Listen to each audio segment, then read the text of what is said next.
Shear theory. Shear theory. A shear of uniform charge attracts or repels a charged particle that is outside the shear, as if all the shear's charge were concentrated at its center. Now, this is a uniform charge shear. Uniform. Attract a charge outside it. It seems that all the charge of the shear concentrated on its center. So this can be simplified like 2 points. This point at the center of the shear, the charge is the shear's charge. The distance is r. If a charged particle is located inside a shear of uniform charge, there's no net electrostatic force on the particle from the shear. This is also a uniform charge shear. The charge Q is inside, then we say no net electric charge force. We didn't say no electrostatic charge. There is electrostatic forces, but they cancel out with each other. So in this case, the force acting on Q by the uniform charge shear is 0. It's called shear theory. We can prove it later. A point charge Q inside a uniform charged sphere. Now, remember, this is not shear, it is a sphere. Whole body is uniformly charged. Okay. What we do, we can divide this sphere into 2 parts, where the charge Q is on the verge between them. We look at this green one, the shear, the thick shear. The thick shear can be looked at composed of many uniform charge shear, very thin.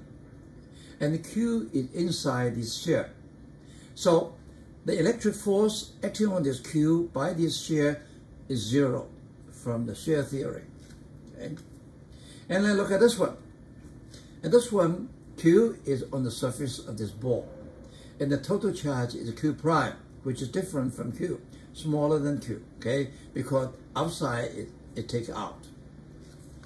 And this sphere can be looked at composed of many thin uniform charge shear. And this Q is outside this shear. For each shear, the reaction, we can think that all the charge of the shear concentrate on the center. So in this way, the total charge force acting on Q by this ball is equal to the total charge of this ball, Q prime, located at the center of the ball, the distance r. This is the way we calculate. Sample. In the figure A, 2 identical electrically isolated conducting sphere A and B are separated by center to center distance A, that is larger compared to the sphere.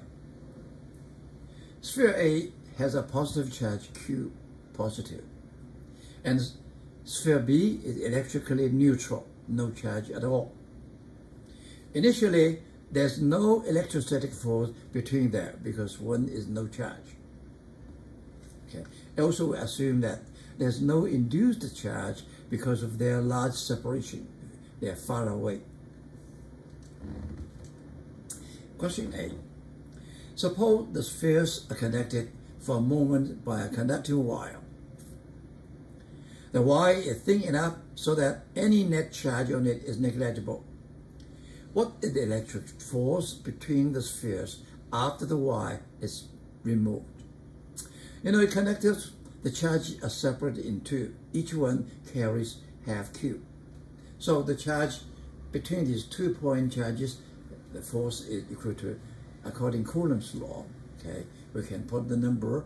This is half Q. Q2 is half Q. Okay, the R is this distance A, so we get the number is this one. Okay.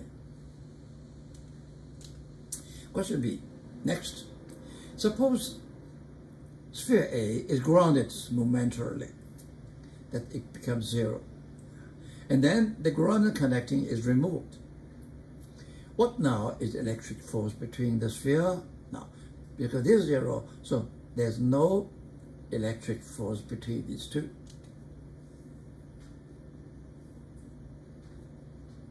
When you ground a negative charge, neutral the charge on it, so it becomes 0.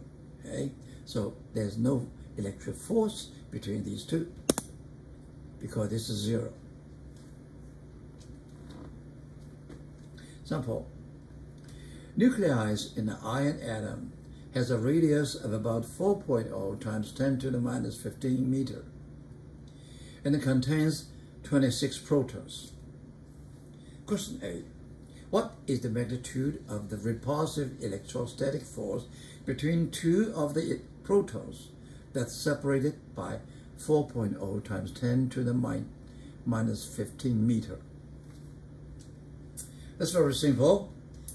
We put the charge Q1, Q2 proton is equivalent to E, the 1.6 times 10 to the minus 19. Okay, and the distance is 4.0. We put a number inside. Okay, put the number inside. We get a force about 14 Newton. Question B. What is the magnitude of the gravitational force between those same two protons? So we use the Newton's law, Fg equal to G mp npr squared. We know the mass of proton. Okay, we know the constant G. Okay, and this R the same. We put them inside. We get this 1.2 times 10 to the minus 35 Newton. Compared to the electronic force, the gravitational force is much smaller. It's much smaller. So we can neglect it when you handle with the electrostatic force.